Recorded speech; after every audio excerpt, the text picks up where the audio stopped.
Hello दोस्तों, नमस्कार। कैसे हो आप सब? आशा करता हूँ आप सब अच्छे होंगे, स्वस्थ होंगे एंड मस्त होंगे। एंड आप सभी लोग को बहुत बहुत हार्दिक शुभकामनाएं पीएचएम विद करण से जुड़ने के लिए।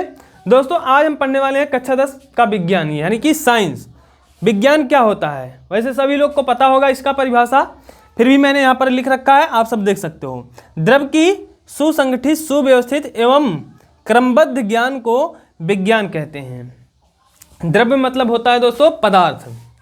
पदार्थ की सुसंगठित, सुव्यवस्थित एवं क्रमबद्ध ज्ञान को क्या कहते हैं? विज्ञान कहते हैं। इस शब्द को मत छोड़ना, जब भी परिभाषा को बताना तो द्रव्य शब्द यानी पदार्थ को मत छोड़ना।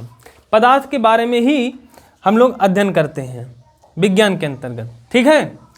आगे विज्ञान का अगर हम संधि विच्छेद करें तो विधन ज्ञान होता है। अब विधन ज्ञान का मतलब होता है, यानी कि अर्थ होता है विशेष प्रकार का ज्ञान, यानी कि विशिष्ट ज्ञान। विशिष्ट ज्ञान ही क्या कहलाता है? विज्ञान कहलाता है। विशिष्ट ज्ञान ही क्या कहलाता है दोस्तों? विज्ञान कहलाता है। अब विज्ञान को इंग्लिश में हम लोग बोलते हैं साइंस। क्या बोलते हैं? साइंस। साइंस जो है लैटिन भाषा के सिंटिया शब्द से लिया गया है। जो साइंस की उत्पत्ति हुई है, ये उत्पत्ति इसकी कहाँ से हुई है? किस भाषा के किस शब्द से? लैटिन भाषा के सिंटिया शब्द से इसकी उत्पत्ति हुई है। साइंस की उत्पत्ति कहाँ से हुई है? सिंटिया शब्द से। ये सिंटिया शब्द किस भाषा का शब्द है? लैटिन भाषा का शब्द है। सिंपल है। आगे सिंटिया का अगर अर्थ देखें तो होता है जानना, यानी कि टू नो। जानना, जानना ही क्या है? विज्ञान है। आप विज्ञान को अनेक प्रकार से डिफाइन कर सकते हो, अलग अलग परिभाषा से, ठीक है। जानना ही क्या है? आपका विज्ञान है। कहने का मतलब जिज्ञासा होना, कब, क्यों, कहाँ, कैसे, ये सब जब प्रश्न उठते हैं और इनके जब उत्तर पाने के लिए हमारे अंदर जो उत्सुकता होती है, तो कहने का मतलब विज्ञान के क्षेत्र में हम क्या हो गई है? रुचि हो गई है, ठीक है। आगे विज्ञान जो है इतना छोटा सा क्षेत्र नहीं है कि हम इसको जो है आसानी से समझ सकें। इसका क्षेत्र बहुत लंबा है, बहुत बड़ा है। तो इसको समझने के लिए अच्छे ढंग से, अच्छे तरीके से कई भागों में विभाजित किया गया है, जैसे कि भौतिक विज्ञान, रसायन विज्ञान, जीव विज्ञान। इसके अलावा भी होते हैं, मुख्यतः हम लोग यही 3 पढ़ते हैं, ठीक है। आगे आप यूँ समझ सकते हो कि विज्ञान जो है एक पेड़ है। इस पेड़ से जो है क्या निकली हुई? जैसे ये आपका पेड़ है, इससे जो है क्या निकल गई? शाखाएं निकल गई। ऐसे कई शाखाएं निकल गई, ठीक है। जैसे पेड़ होता है उसमें से डाल निकल जाते हैं ना, वही है आपका विज्ञान। विज्ञान से देखो क्या निकल गए? शाखाएं निकल गई हैं। यही शाखाओं का क्या हम करेंगे? अलग अलग क्षेत्र में अध्ययन करेंगे, अलग अलग प्रकार से। जैसे कि आपका जो है विज्ञान एक भौतिक विज्ञान के रूप में बटा है, उसी प्रकार से रसायन विज्ञान के भी क्षेत्र में, जीव विज्ञान के क्षेत्र में। तो हमें ये अब पता करना होगा कि भौतिक विज्ञान क्या है, रसायन विज्ञान क्या है, जीव विज्ञान क्या है। अब भौतिक विज्ञान क्या है? भौतिक विज्ञान को इंग्लिश में फिजिक्स कहते हैं। क्या कहते हैं? फिजिक्स कहते हैं। फिजिक्स का जो है अगर हम उत्पत्ति देखें, ये जो है ग्रीक भाषा के फ्यूसिस शब्द से लिया गया है। कहाँ से लिया गया है? फ्यूसिस शब्द से। और फ्यूसिस का अर्थ होता है प्रकृति, यानी कि नेचर, NATURE वाला, ठीक है। तो नेचर यानी कि प्रकृति, प्रकृति के बारे में ही अध्ययन क्या है आपका? भौतिक विज्ञान। यानी कि आप जो है भौतिक विज्ञान को इस तरह से डिफाइन कर सकते हो, इसको परिभाषित कर सकते हो कि भौतिक विज्ञान विज्ञान की वह शाखा है। भौतिक विज्ञान जो है विज्ञान की कौन सी शाखा है? वह शाखा है जिसके अंतर्गत हम सब प्रकृति तथा उससे संबंधित होने वाली घटनाओं का क्या करते हैं? अध्ययन करते हैं। ये हो गया आपका भौतिक विज्ञान। उसी प्रकार से रसायन विज्ञान है, फिर जीव विज्ञान है, ठीक है। तो रसायन विज्ञान को डिफाइन कैसे करेंगे? रसायन विज्ञान क्या है? रसायन विज्ञान विज्ञान की वह शाखा है जिसके अंतर्गत हम पदार्थों का संघट्ट, गुण, रंग, रूप इत्यादि चीज़ों का क्या करते हैं? अध्ययन करते हैं। क्या कहलाता है? रसायन विज्ञान कहलाता है। और रसायन विज्ञान को इंग्लिश में हम लोग बोलते हैं केमिस्ट्री। क्या बोलते हैं? केमिस्ट्री। और केमिस्ट्री शब्द की उत्पत्ति कहाँ से हुई है? लैटिन भाषा के सिंटिया शब्द से हुई है। किससे हुई है? सिंटिया शब्द से। और सिंटिया का अर्थ होता है काला रंग। क्या होता है? काला रंग। आगे आगे जीव विज्ञान। अब जीव विज्ञान को कैसे हम डिफाइन करेंगे? जीव विज्ञान विज्ञान की वह शाखा है। जीव विज्ञान क्या है? जीव विज्ञान विज्ञान की वह शाखा है जिसके अंतर्गत जीवों का अध्ययन किया जाता है, यानी जीवधारियों का अध्ययन किया जाता है। और बायोलॉजी इसको कहते हैं इंग्लिश में, क्या कहते हैं इंग्लिश में इसको? बायोलॉजी। बायोलॉजी की उत्पत्ति कहाँ से हुई है? ये ग्रीक भाषा के बायोस और लोगोस शब्द से हुई है। कहाँ से हुई है? बायोस और लोगोस से। बायोस का अर्थ होता है जीवन और लोगोस का अर्थ होता है अध्ययन। क्या होता है? अध्ययन। यानी कि जीवन के बारे में अध्ययन ही क्या है आपका? बायोलॉजी है, यानी कि जीव विज्ञान है। तो ये हो गए आपके विज्ञान के बारे में थोड़ी सी बेसिक्स नॉलेज। इसके बाद जो है हम लोग आज से पढ़ेंगे भौतिक विज्ञान, यानी कि फिजिक्स। फिजिक्स में आपका पहला चैप्टर स्टार्ट होगा प्रकाश का परावर्तन। क्या होगा आपका पहला चैप्टर? प्रकाश का परावर्तन। इसी चीज़ को हम लोग इसी चैप्टर को स्टार्ट करेंगे, आगे कंटिन्यू करेंगे। आप सब इसका स्क्रीनशॉट लेना चाहते तो ले लीजिए। चलिए अब हम लोग जो है स्टार्ट करते हैं भौतिक विज्ञान। भौतिक विज्ञान में पहला चैप्टर है आपका प्रकाश का परावर्तन। प्रकाश का परावर्तन। अब भौतिक विज्ञान आपको पता ही हो गया कि भौतिक विज्ञान क्या है।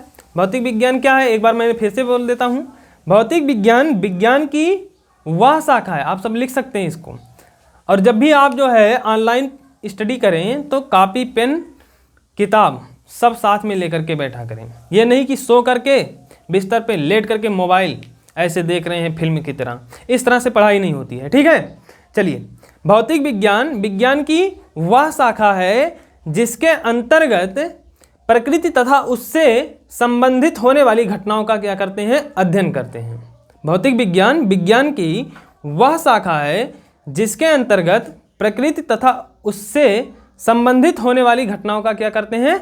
अध्ययन करते हैं। ये हो गया आपका फिजिक्स। अब फिजिक्स के बारे में समझ गए हैं। अच्छा, एक चीज़ और है कि विज्ञान के जनक कौन है, फिजिक्स के जनक कौन है, केमिस्ट्री के जनक कौन है, बायोलॉजी के जनक कौन है। तो अगर आपसे कोई बोलता है कि विज्ञान के जनक कौन है, तो ऐसे तो बोलना बहुत गलत होगा कि विज्ञान के कोई जनक हैं, क्योंकि विज्ञान के क्षेत्र में कई लोगों का जो है क्या है? योगदान है। तो किसी एक को बोलना क्या होगा? तत्वहीन होगा, यानी कि गलत होगा, खिलाफ होगा। तो इसलिए विज्ञान का वैसे कोई जनक नहीं है। हाँ, भौतिक विज्ञान को बोल सकते हैं, रसायन विज्ञान को, जीव विज्ञान को। भौतिक विज्ञान के जनक को जो है गैलीलियो को बोल सकते हैं, न्यूटन को। इसमें जो है गैलीलियो का बहुत ज़्यादा योगदान, आधुनिक भौतिक विज्ञान के जनक माने जाते हैं।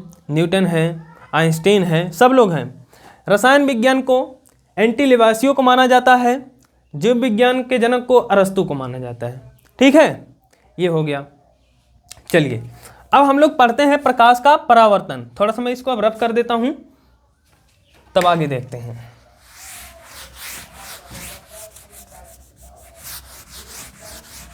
प्रकाश का परावर्तन, इसमें पहला शब्द आया आपके चैप्टर में प्रकाश। सबसे पहले आपको पता यह होना चाहिए कि प्रकाश क्या होता है। भौतिक विज्ञान तो पता हो गया कि भौतिक विज्ञान क्या है। अब हमें पता यह होना चाहिए कि प्रकाश क्या होता है। तो प्रकाश सब लोग देखते हैं, जानते हैं। बिना प्रकाश के हम कोई वस्तु देख भी नहीं सकते हैं। वही जो है प्रकाश है। लाइट जलाया, वहाँ से प्रकाश निकली, वस्तु को देखने में सहायता मिली। सूर्य उग गया, सुबह सूर्योदय हो गया, वहाँ से प्रकाश आने लगी पृथ्वी पर, वही है प्रकाश आपका। लेकिन इसको लैंग्वेज में डिफाइन करना हो तो क्या, कैसे डिफाइन करेंगे? देखिए दोस्तों, मैं प्रकाश को डिफाइन कर देता हूँ, आप सब लिख भी सकते हैं। प्रकाश, प्रकाश दोस्तों एक प्रकार की ऊर्जा है। क्या है? ऊर्जा है। प्रकाश एक प्रकार की ऊर्जा है। क्या है दोस्तों? ऊर्जा है जो हमारी आंखों पर क्या करता है? आंखों पर दृष्टि संवेदना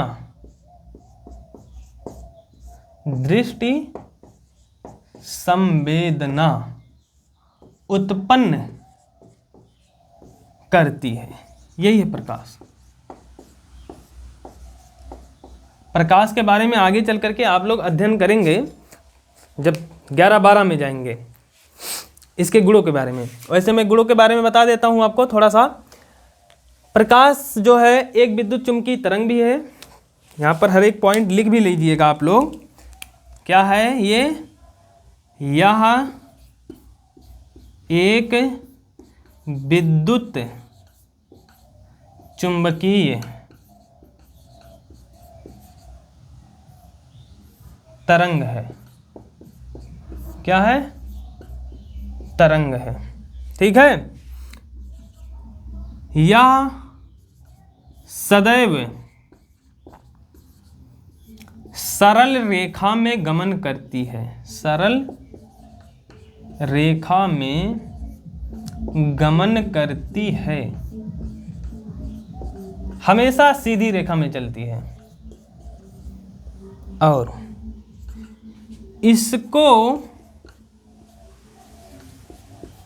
इसको चलने के लिए माध्यम की आवश्यकता नहीं होती। माध्यम की आवश्यकता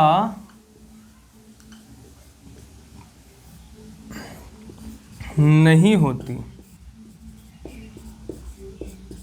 परंतु अलग अलग, ये जो है वेरी इंपॉर्टेंट बात है इसका, अलग अलग माध्यम में चाल अलग अलग होती है। अलग अलग होती है। ठीक है। कहने का मतलब जो प्रकाश है वो एक विद्युत चुम्बकीय तरंग होता है या सदैव सीधी रेखा में चलता है हमेशा, और इसको चलने के लिए किसी भी माध्यम की आवश्यकता नहीं होती। ये निर्वात में भी चल सकता है। ठीक है। पानी में भी चल सकता है, ग्लास में भी चल सकता है, तेल में भी चल सकता है। लेकिन हाँ, ये इफेक्ट जरूर पड़ता है कि जब ये अपना माध्यम चेंज करता है, बदलता है, तो उसका जो चाल होता है वो अलग अलग माध्यम में अलग अलग हो जाता है, बदल जाता है। ठीक है।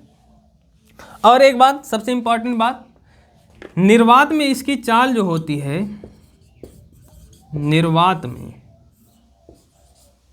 निर्वात में इसका चाल, जिसे हम लोग C से रिप्रेजेंट करते हैं, ठीक है, यानी C 3×10⁸ मीटर प्रति सेकंड होती है। ये वेरी इंपॉर्टेंट बात है भाई, इसको याद कर लेना आप लोग। जो प्रकाश है उसकी चाल क्या होती है निर्वात में? 3×10⁸ मीटर प्रति सेकंड होती है। ये हो गया आपके प्रकाश के बारे में। ठीक है। प्रकाश क्या है? प्रकाश एक प्रकार की ऊर्जा है जो हमारी आंखों पर क्या करता है? दृष्टि संवेदना उत्पन्न करता है। पहले प्रकाश वस्तु पर पड़ती है, वहाँ से परावर्तित होकर के हमारी आंखों पर आती है, जिससे हम उस वस्तु को देख पाते हैं। ठीक है। और हाँ, प्रकाश स्वयं नहीं दिखाई देती है, इसको भी लिख सकते हैं आप लोग। प्रकाश स्वयं नहीं दिखाई देती। प्रकाश स्वयं नहीं दिखाई देती। प्रकाश स्वयं नहीं दिखाई देती। ठीक है। आगे ये हो गया प्रकाश के बारे में कि प्रकाश क्या है। प्रकाश के बारे में आगे चल के बहुत लड़ाई होती है, वो सब आप लोग पढ़ोगे। कुछ वैज्ञानिक होते हैं, प्रकाश को बोलते हैं ये कण है, कुछ लोग बोलते हैं ये तरंग है। ठीक है। तो कुछ घटनाओं को तो ये तरंग के माध्यम से अपने आप तरंग के माध्यम से प्रस्तुत करती है, यानी कि इसको तरंग बोलते हैं। कुछ घटनाओं को जो है तरंग के माध्यम से नहीं प्रस्तुत करती, अपने आप को तरंग नहीं दिखाती, कण प्रकृति की दिखाती है, इसलिए इसको कण प्रकृति माना जाता है। वैज्ञानिक लोग लड़ झगड़ करके परेशान हो जाते हैं, बाद में जो है इसको एक नाम दे दिया जाता है द्विक प्रकृति, ड्यूअल नेचर ऑफ लाइट, यानी कि प्रकाश जो है द्विक प्रकृति की होती है। द्विक प्रकृति क्या है? जिसमें कण प्रकृति भी पाया जाता हो और तरंग प्रकृति भी पाया जाता हो। जैसे आप लोग का दोहरा चरित्र पाया जाता है। ठीक है, उसी प्रकार से कहने का मतलब प्रकाश जो है द्विक प्रकृति की होती है, यानी कि तरंग प्रकृति की भी होती है और कण प्रकृति की भी होती है। ठीक है, कण प्रकृति की होती है, उसको जो वो कण के रूप में चलता है, कहने का मतलब वो जो है छोटे छोटे ऊर्जा के पैकेटों के रूप में चलता है, जिसकी ऊर्जा होती है एच-, वो सब आगे की बातें हैं, आप लोग पढ़ेंगे 1-2 साल के बाद। ठीक है, ये हो गए प्रकाश के बारे में। आप सब इसका फोटो ले सकते हैं, स्क्रीनशॉट। चलिए,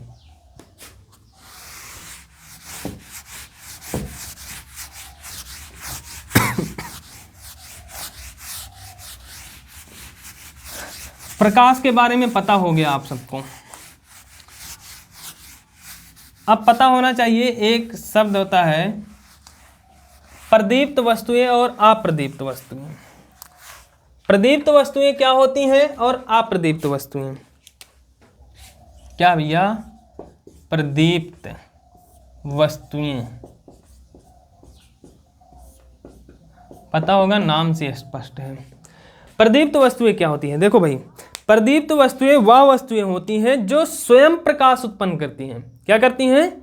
जो स्वयं प्रकाश उत्पन्न करती हैं, उन्हें ही हम लोग क्या बोलते हैं? प्रदीप्त वस्तुएं बोलते हैं। जैसे उदाहरण के तौर पर सूर्य हो गया, मोमबत्ती हो गया, है ना, बल्ब हो गया, ये सभी क्या हैं? आपके प्रदीप्त वस्तुएं हैं। इसके विपरीत आता है आपका अप्रदीप्त वस्तुएं। क्या आता है? अप्रदीप्त वस्तुएं। आप सब अगर नोट्स बनाना चाहते हैं तो वीडियो को जो है रोक रोक करके लिख लिया करें।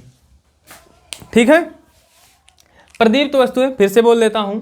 प्रदीप्त वस्तुएं वह वस्तुएं होती हैं जो स्वयं प्रकाश उत्पन्न करती है, बस ऐसे लिख सकते हैं, जो स्वयं प्रकाश उत्पन्न करती है, बस।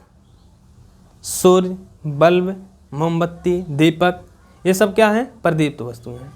अप्रदीप्त जो स्वयं प्रकाश उत्पन्न नहीं करती, जो स्वयं प्रकाश उत्पन्न नहीं करती, बल्कि ये क्या करती हैं? प्रदीप्त वस्तुओं की सहायता से अपने आप को चमकीला दिखाई देती हैं। मतलब अप्रदीप्त वस्तुएं प्रदीप्त वस्तुओं की सहायता से उजाला देती हैं, यानी कि चमकती हैं, वही होती हैं अप्रदीप्त। सिंपल भाषा में अप्रदीप्त वस्तुएं वह वस्तुएं हैं जो स्वयं प्रकाश उत्पन्न नहीं करती। जैसे लकड़ी, मेज, कुर्सी, चंद्रमा। अच्छा, चंद्रमा प्रदीप्त वस्तु है कि अप्रदीप्त? चंद्रमा स्वयं प्रकाश उत्पन्न करता है? कुछ लोग बोलेंगे हाँ, बिल्कुल गलत। अप्रदीप्त वस्तु है चंद्रमा। क्यों? क्योंकि वो जो है सूर्य की सहायता से चमकता है, फिर वहाँ से रिफ्लेक्शन होता है लाइट का, तब जाकर के हमको लगता है कि वो प्रकाश उत्पन्न कर रहा है। ये भ्रम मत पालना कि जो है चंद्रमा क्या है? प्रदीप्त वस्तु है। इसको याद कर लेना, कंफ्यूज कभी मत होना। ठीक है, चंद्रमा क्या है आपका? अप्रदीप्त वस्तु है। इतना कंफर्म हो गया। चलिए, अब जो है आपका मेन टॉपिक स्टार्ट होता है, वो है प्रकाश का परावर्तन। प्रकाश का परावर्तन सभी लोग वैसे कराए होंगे इस घटना को बचपन में, या फिर अभी भी कराते होंगे। घड़ी से ऐसे चमकाते हैं किसी के ऊपर ना प्रकाश, शीशा लेकर के किसी के ऊपर रिफ्लेक्ट करवाते हैं, वही है आपका प्रकाश का परावर्तन। इसको डिफाइन करना है, तो कैसे डिफाइन करोगे? आपने तो ये करवा दिया, लेकिन पूछे ये क्या करवा रहे थे कोई, तो कैसे बताओगे? प्रकाश का परावर्तन क्या है?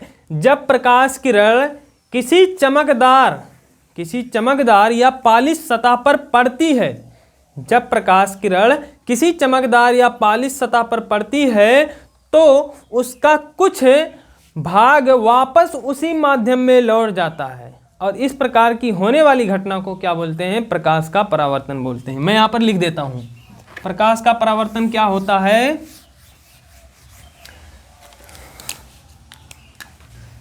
जब प्रकाश की किरणें किसी चमकदार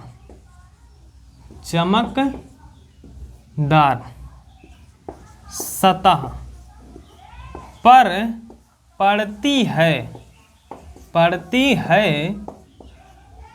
तो उसका अधिकांश भाग, कौन सा भाग? अधिकांश भाग, अधिकांश भाग वापस उसी माध्यम में, उसी माध्यम में लौट जाता है। इस प्रकार की घटना को, इस प्रकार की घटना को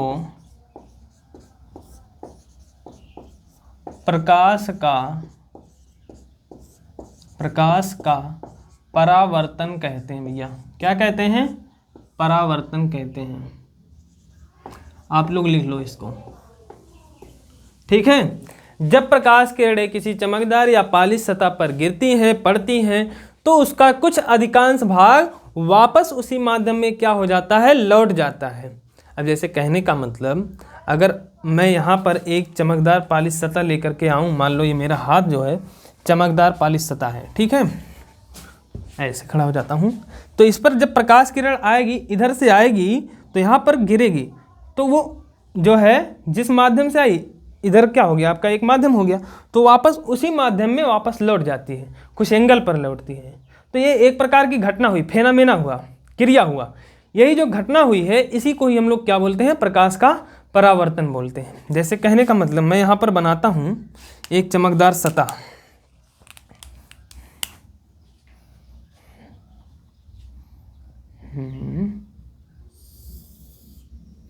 चलो यहाँ पर मैं नीचे जो है कलई कर दिया हूँ, यानी कि पॉलिश कर दिया हूँ, रेड ऑक्साइड लगा दिया हूँ, ये उसका चमकदार सतह हो गया।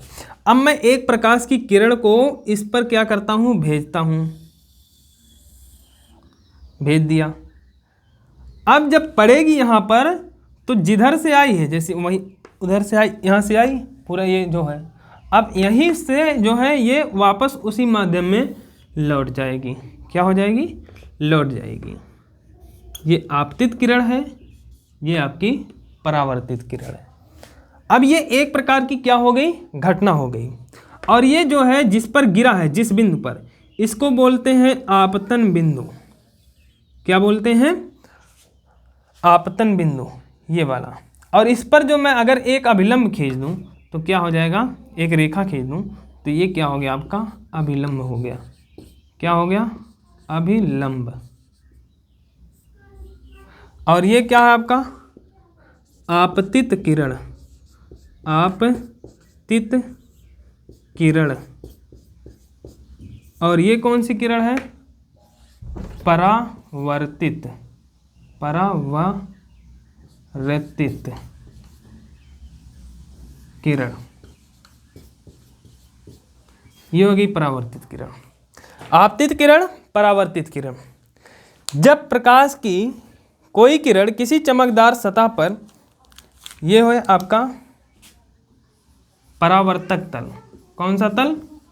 परावर्तक तल। जब प्रकाश की किरण किसी चमकदार सतह या पालिश पर गिरती है या पड़ती है, तो उसका कुछ अधिकांश भाग वापस उसी माध्यम में क्या हो जाता है? लौट जाता है। इस प्रकार की होने वाली घटना को क्या बोलते हैं? प्रकाश का परावर्तन बोलते हैं। यहाँ पर देख सकते हो, यहाँ पर मैंने बना रखा है, ये आपतित किरण है, ये परावर्तित किरण है। अब यहाँ पर प्रकाश की किरण इस चमकदार सतह पर आई परावर्तक तल पर, और फिर गिरने के पश्चात उसका अधिकांश भाग वापस उसी माध्यम में लौट गया। ये जो घटना हुई, यही घटना क्या है? आपका प्रकाश का परावर्तन है। क्या है? प्रकाश का परावर्तन है। ये जो बिंदु है, ये आपतन बिंदु कहलाता है। कौन सा बिंदु है आपका? आपतन बिंदु। ठीक है, ये वाला बिंदु। इस आपतन बिंदु पर मैंने एक अभिलंब खींच दिया है। अब यहाँ पर इस अभिलंब से यहाँ पर देख सकते हो, इस अभिलंब से आपतित किरण, जो आने वाली किरण है, वो किरण कुछ एंगल बना रही है। क्या बना रही है? कुछ एंगल, उसे बोलते हैं आपतन कोण। क्या बोलते हैं? कुछ कोण जो बना रहा है उसको बोलते हैं आपतन कोण, जिसे हम आई से रिप्रेजेंट करते हैं। उसी प्रकार से जो परावर्तित किरण है वो अभिलंब से भी कुछ कोण बना रही, वो भी, इसको बोलते हैं परावर्तन कोण। कौन सा कोण? परावर्तन कोण। ये कौन सा कोण है? परावर्तन कोण, जिसे हम आर से रिप्रेजेंट करते हैं। ये आपका पूरा घटना देख सकते हो। ठीक है, ये आपतन कोण है। अभिलंब से आपतित किरण जितना कोण बनाती है उसे आपतन कोण कहते हैं। अभिलंब से परावर्तित किरण जितना कोण बनाती है उसे परावर्तन कोण कहते हैं। ये आपतन कोण, ये परावर्तन कोण। ठीक है, अब यहाँ पर परावर्तन के दो नियम होते हैं। क्या होते हैं? इसके दो नियम होते हैं। परावर्तन के दो नियम होते हैं।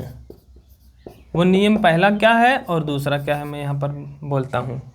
देखो, पहला नियम ये कहता है परावर्तन का कि आपतित किरण, कौन सी किरण?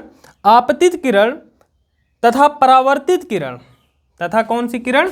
परावर्तित किरण एवं इन पर खींचा गया अभिलंब, तीनों कहाँ होते हैं? एक ही तल में होते हैं। पहली पॉइंट याद करेंगे आप लोग, पूछता है पेपर में, बोर्ड में। आपतित किरण, परावर्तित किरण तथा इन पर खींचा गया, आपतन बिंदु पर खींचा गया अभिलंब, तीनों कहाँ होते हैं? एक ही तल में होते हैं, एक ही सरफेस में होते हैं। ठीक, इसको याद कर लेंगे। दूसरा पॉइंट क्या कहता है भैया? दूसरा पॉइंट, आपतन कोण तथा परावर्तन कोण सदैव बराबर होते हैं। सिंपल, कहने का मतलब angle I is equal to angle R. ये हमेशा, अगर जो है कोई प्रकाश की घटना परावर्तन की हो रही है, जैसे यहाँ पर मैं बनाता हूँ, एक जो है अभिलंब से परावर्तित किरण 30 डिग्री पर आती है। कितने डिग्री पर? 30 डिग्री पर। तो ये पक्की बात है कि वो अभिलंब से 30 डिग्री पर ही जाएगी, इससे एक भी डिग्री कम या ज़्यादा नहीं होगा। ये है दूसरा नियम। क्या है? कि यदि कोई किरण जितने एंगल से आई है उतने ही एंगल से वो परावर्तित होगी। यही है दूसरा नियम, यानी कि आपतन कोण सदैव परावर्तन कोण के बराबर होता है। यहाँ पर लिख लेना, आपतन कोण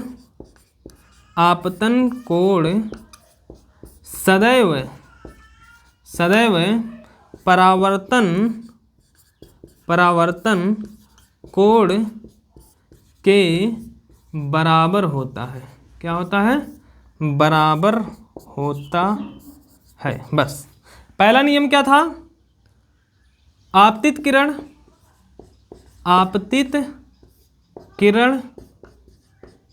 परावर्तित किरण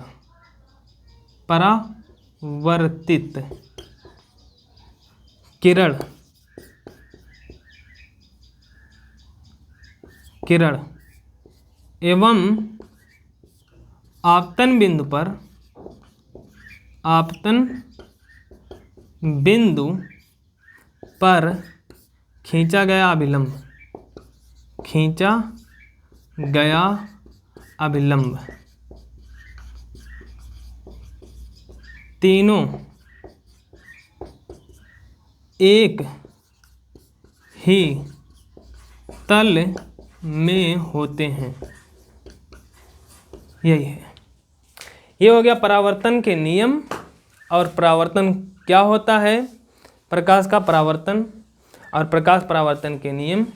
आज के वीडियो में बस इतना ही। बाकी के जो टॉपिक हैं आगे नेक्स्ट के वीडियो में इसको कंटिन्यू करेंगे। और एक बात मैं कहना चाहूँगा, आप लोग से विनम्र निवेदन करता हूँ, विनती करता हूँ कि अगर आप लोग को समझ में आया हो तो मेरे चैनल को please like, share and subscribe जरूर कर दीजिएगा। धन्यवाद। मिलते हैं नेक्स्ट वीडियो में।